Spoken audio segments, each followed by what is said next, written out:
YouTube पर quality content की कमी नहीं है, बस उन्हें परखने में समय लगता है। ऐसे में हायर मैथमेटिक्स पर वीडियो ढूंढना और भी मुश्किल।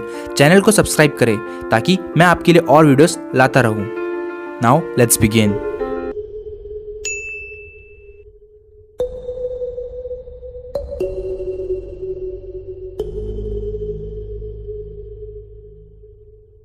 Hello friends, welcome back to the another video of this playlist.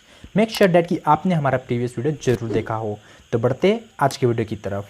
तो आज हम इस वीडियो में देखेंगे कि लीनियर ऑपरेटर क्या होता है या फिर उसे लीनियर ट्रांसफॉर्मेशन भी कहा जाता है।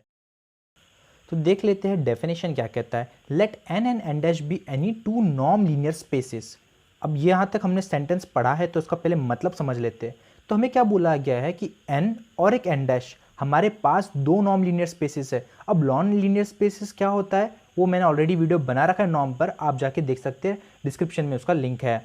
तो हमें ऐसे में क्या बोला गया है कि n और n डैश दो नॉन लीनियर स्पेस है। हमें जहाँ तक कि पता है, हमने डेफिनेशन में देखा था, हमारे पास एक वेक्टर स्पेस होना चाहिए। अगर उस पर हमने एक फंक्शन डिफाइन किया, जिस फंक्शन को हमने कहा था नॉर्म, अगर वो नॉर्म ने कुछ फॉलोइंग कंडीशंस होल्ड किए, कुछ 3 कंडीशंस थी, सच दैट हम उस वेक्टर स्पेस को बोल सकते हैं वो होगा नॉन लीनियर स्पेस। इसका मतलब क्या, ये जो n है नॉन लीनियर स्पेस है, इसका मतलब क्या, उससे पहले ये कौन है, एक वेक्टर स्पेस है। सिमिलरली n डैश ये भी नॉन लीनियर स्पेस है, इसका मतलब क्या, n डैश क्या है, एक वेक्टर स्पेस है। दोनों एक्चुअली में वेक्टर स्पेस है। अगर आपने वेक्टर स्पेस में लीनियर ट्रांसफॉर्मेशन का डेफिनेशन देखा होगा तो वहाँ पे फर्क इतना ही है कि नॉर्म की जगह पे, नॉन लीनियर स्पेस की जगह पे वहाँ पे सिर्फ वेक्टर स्पेस होता है। बट इसी में सेम वैसा ही डेफिनेशन है, बट उसको थोड़ा और मॉडिफाइड किया है। जहाँ पे वेक्टर स्पेस लिखा रहता था वहाँ पे इन्होंने और थोड़ा इन जनरल लिख दिया है, जो कि है नॉन लीनियर स्पेस। ठीक है, तो ऐसे में आपको क्या दे रखा है, आपके पास दो नॉन लीनियर स्पेसेस है और फंक्शन t अभी क्या कर रहे हैं, एक फंक्शन डिफाइन कर रहे हैं जिसको t से डिनोट कर रहे हैं। And function t is defined from n to n dash. ये आपका जो है n है ये डोमेन है और n डैश जो वेक्टर स्पेस है ये कोडोमेन है। Is said to be linear transformation if this t holds following condition. अगर इस t ने ये दो कंडीशन होल्ड कर लिया तो हम बोल सकते हैं वो जो फंक्शन आपने डिफाइन किया गया है, जिसको आपने t से डिनोट किया है, तो उस t को हम बोल सकते हैं लीनियर ट्रांसफॉर्मेशन, या फिर हम उसे कह सकते हैं लीनियर ऑपरेटर। तो चलो वो देख लेते हैं दो कंडीशन क्या कह रहा है। तो दो कंडीशन यही कह रहा है, आप n वेक्टर में से, जो कि आपका डोमेन है, ये जो n वेक्टर स्पेस है या फिर नॉर्म स्पेस है, इसमें से आप कोई भी दो एलिमेंट ले लो और उन दोनों को ऐड करो। ऐड करने पे उसका इमेज लो। इसका मतलब क्या, we can express t of x plus y as a sum of t of x plus t of y, हम ऐसा लिख सकते हैं। और दूसरा क्या बोल रहा है, एक अल्फा ले लो फील्ड में से, और मैंने पहले ही बताया है इस नॉन लीनियर स्पेस में या फिर बनात स्पेस में हम जो भी हमारा फील्ड होगा वो या तो सेट ऑफ रियल नंबर होगा या तो सेट ऑफ कॉम्प्लेक्स नंबर होगा।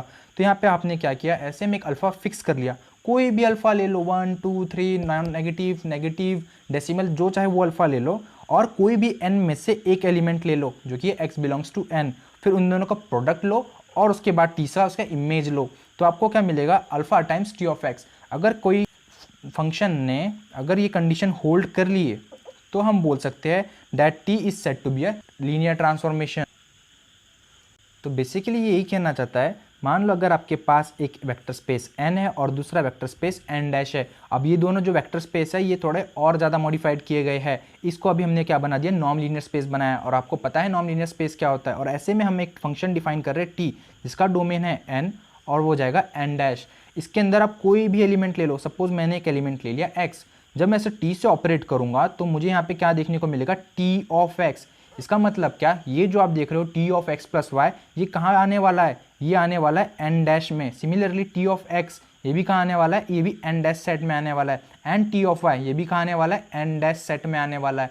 तो ये जो सारे एलिमेंट्स है ये कहाँ में मिलने वाले, अवर वेक्टर स्पेस n डैश में सब हमको मिलने वाले हैं। तो ये जो था ये हमने प्रॉपर्टी देख, मतलब समझ लिया कि डेफिनेशन क्या होता है। चलो एक छोटा सा हम इसमें एक क्वेश्चन करेंगे, वो आपको प्रूफ करना है। तो हमें इसमें प्रूफ क्या पूछा जाएगा, तो t of 0 is equals to 0 proof करना है। t of 0 is equals to 0 proof करना है। ठीक है, अब t ऑफ 0 पहले समझ लेते ये 0 कौन है और ये 0 कौन है। तो आपके पास एक n से लेके n डैश तक आपके पास एक लीनियर ट्रांसफॉर्मेशन डिफाइन किया गया है। ठीक है, अब लीनियर ट्रांसफॉर्मेशन डिफाइन किया है तो डेफिनेटली वो जो t है ये दो कंडीशन होल्ड करेगा।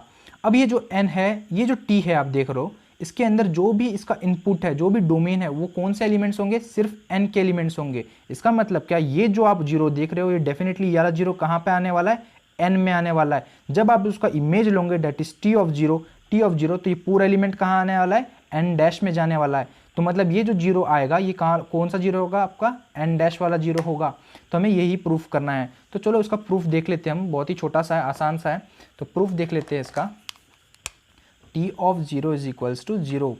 तो मैं क्या करूँगा ऐसे में, और ये जो जीरो है ये it is a zero element of vector space, क्योंकि हमें डेफिनेशन वेक्टर स्पेस का देखा था, उसके अंदर जीरो एलिमेंट पक्का होता है। तो t of zero plus zero, zero can be written as zero plus zero which is same as, और ये देख लो आप, ये जो t है ये एक लीनियर ट्रांसफॉर्मेशन है। By using this first condition it is true for every value of x and y that are taken from n set. तो ये दोनों जीरो मैंने कहाँ से लिए हैं, n में से लिए, तो ये हम प्रॉपर्टी यूज़ कर लेंगे। तो हम इसको लिख सकते हैं t of zero plus t of zero, ठीक है। अब t of zero plus zero मतलब t ऑफ जीरो ही है आपका, that is t of zero plus t of zero. अब ये जो भी देख लो, t ऑफ जीरो ये सब कहाँ आने वाले हैं, n डैश सेट में आने वाले हैं, ठीक है। और n डैश क्या है, एक वेक्टर स्पेस है, और हर वेक्टर स्पेस में नेगेटिव एलिमेंट या फिर एडिटिव इन्वर्स भी कहते हैं, वो एग्जिस्ट करता है। तो ऐसे में मैं दोनों तरफ अप्लाई कर दूंगा एडिटिव इन्वर्स इनका, जो कि होगा minus t of zero which is same as t of zero plus t of zero and minus t of zero, ठीक है। अब ये जो होगा t of zero minus t of zero बन जाएगा zero which is same as, अब यहाँ पे हम लोग अप्लाई कर देंगे